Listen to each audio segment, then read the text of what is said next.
శ్రీ రేణుక ఎల్లమ్మ ఆలయంలో సామూహిక కుంకుమార్చన. శ్రావణ మాసం చివరి మంగళవారం సందర్భంగా మెదక్ పట్టణ శివారులోని పసుపులేరు ఒడ్డున గల శ్రీ రేణుక ఎల్లమ్మ ఆలయంలో గౌడ సంఘం ఆధ్వర్యంలో ప్రత్యేక పూజలు నిర్వహించారు. తెల్లవారుజామున నుంచి అమ్మవారికి పంచామృతాలతో అభిషేకాలు చేసి పట్టు వస్త్రాలు, వివిధ రకాల పూలతో అలంకరించి మంగళహారతులు ఇచ్చారు. అనంతరం సామూహిక కుంకుమార్చన కార్యక్రమాన్ని నిర్వహించారు.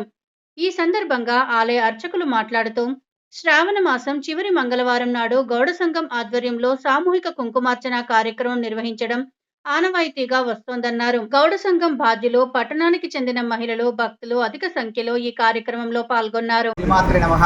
మెదక్ పసుపులేరు ఒడ్డున వెలిసినటువంటి శ్రీ రేణుకామాత దేవాలయంలో శ్రావణ మాసము చివరి మంగళవారం పురస్కరించుకొని ఈరోజు లక్ష పుష్పార్చన మరియు కుంకుమార్చన కార్యక్రమము అమ్మవారికి విశేషంగా జరుగుతున్నది. ఉదయమే అర్చకులందరూ కూడా అమ్మవారికి అభిషేకము మరియు విశేషమైనటువంటి ఆభరణాలతో అమ్మవారి యొక్క అలంకరణ చేయడం జరిగింది.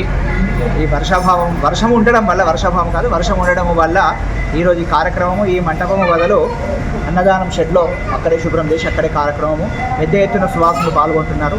ఇంకొక 10 నిమిషంలో కార్యక్రమం ప్రారంభమవుతుంది. కుంకుమార్చన తదుపరి అన్నప్రసాద వితరణ మెదక్ పట్టణం యొక్క గౌడ సంఘంచే మరియు భక్తులచే కార్యక్రమం ఈరోజు జరపబడుచున్నది.